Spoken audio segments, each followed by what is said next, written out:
alam nyo ba na si China ay maglalabas na po ng flying taxi or flying car very, very soon? Ha? Totoo ba yun? Yes. Gusto nyo bang malaman kung anong ginawa po nila? Kung gusto nyo malaman, tapusin mo tong video na ito. China has achieved a significant milestone in the development of flying taxis. Regulators in China have approved 2 companies to operate autonomous passenger drones commercially, marking a major step towards commercializing flying taxis.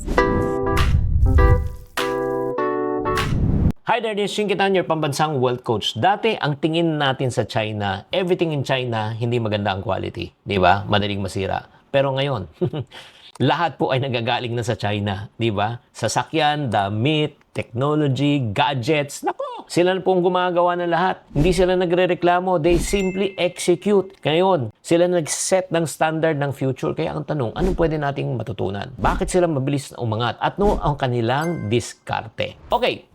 Una, ako naniniwala ako, hindi dahil sila ay swerte, hindi dahil sila ay mapera. Ang China, alam nyo ba, nung unang panahon po, may kasabihan po ang aming mga ninuno, anywhere but not China. Kaya ang dami pong mga migrants from mainland China ang umalis. Pumunta po ng Asia, Malaysia, diba, Taiwan, Singapore, Philippines, di ba? Talagang kalat na kalat. Kami ang original na OFW, ang tawag sa amin OCWs, Overseas Chinese Workers. Kasi, alam mo, sa totoo lang, sa bansang China, kailangan po natin maunawaan, meron pong tinatawag na winter season. O, hindi katulad po dito sa Pilipinas, ang season lang po natin is hot and hotter or wet or wetter. Ganun lang, 'di ba? Wala tayong snow. So in other words, all year round pwede tayong mag-harvest ng pagkain. Pero sa China, may season 'yan. Mga 3 buwan pag winter season, wala ka talaga matatamnan. Kung wala ka natamnan, wala ka naipon, wala kang kakainin. Kaya marami pong namamatay sa gutom at umaalis po. Pero yun nga, nang dahil sa pagiging resilient po. Sila yung dating nagbebenta ng bote, dyaryo, grapa dito sa Pilipinas. Pero ngayon, sila na po ang nagmimay-ari ng mga negosyo. Ano pang sikreto po nila? Number 1, kasi long-term vision. Iniisip po nila, hindi po yung pangkasalukuyan, iniisip po nila yung future. Hindi sila bumibili ng mga gamit, mga damit. Ang gusto nila is delayed gratification, not instant gratification. Pangalawa, aggressive strategy. When I say aggressive strategy, they don't wait for things to happen but they make things happen. Gagawin muna nila bago nila ayusin. Hindi yung inaayos na maging perfect bago nilang gawin. Consistent execution also. Habang yung mga iba nag-iisip, nagda-doubt, ang focus nila, ano pa gagawin natin? Paano ba tayo mag-i-improve? Kaya kung mapapansin nyo, ang EV po, ang electronic vehicles, ang nagte-take over na po ang China. Best example niyan yung kumpanya na BYD. Imagine mo, ito yung brand na halos walang di ba na?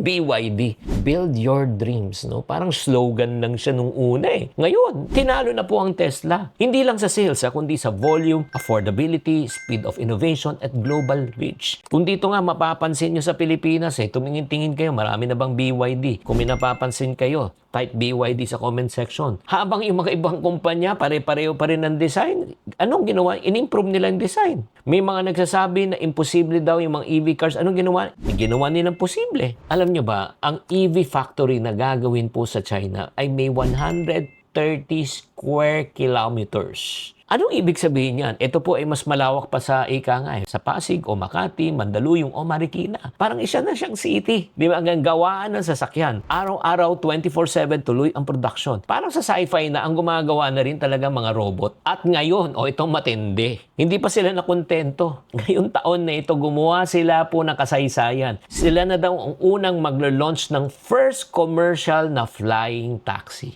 Oo. And by the way, walang piloto, walang manibela, fully autonomous. Ika nga napasap na po nila, legal na to at operational at kaya daw lumipad ng 130 kilometers per hour. Para to sa mga tinatawag na mga parang city driving, di ba? Kung nag-traffic ka sa EDSA, sasakay ka na lang nito, di ba? Tapos makakarating ka na. Hindi na natin kailangan ang panukala ni Senator Robin Padilla na may zipline.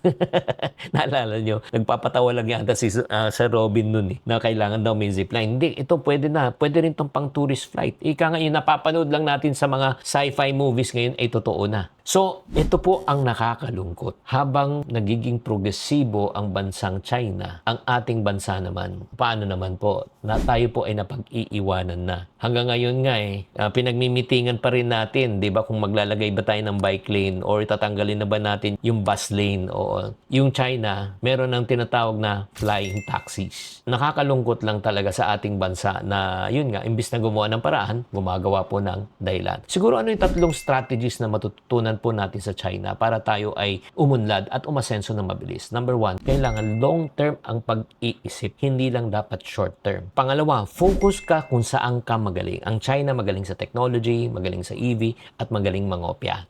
Di ba? Sa totoo lang, hindi lang sila nangongopya, ini-improve po nila. Kaya titignan natin saan ba tayo magaling dito as Pilipino. Di ba? Tanungin mo rin sarili mo saan ka magaling. At pangatlo, gumawa ng paraan, hindi po ng dahilan. Maraming bansang may plano, pero ang China, hindi lang sila nagpaplano, ginagawa po nila. Ang nagmay-ari talaga ng mga tagumpay ang mga taong ika nga gumagawa ng paraan. Kaya tatanungin kita, ikaw ba may long-term thinker ka? Tapos pangalawa, saan ka ba talaga magaling? At pangatlo, gumagawa ka ba ng paraan o ng dahilan? Yan ang bumago po sa China at yan din po ang dapat natin gawin para mabago po rin ang ating buhay. Kaya gamitin po natin tong inspirasyon at tanungin po natin ang sarili paano natin ma-apply itong mga principles na ito para umasenso at gumanda ang ating buhay. Chinky Tan, with over 6 million Facebook followers, 2.8 million YouTube subscribers, and 2.4 million TikTok fans, is now all out to share with you the most practical, simplest path to lasting wealth.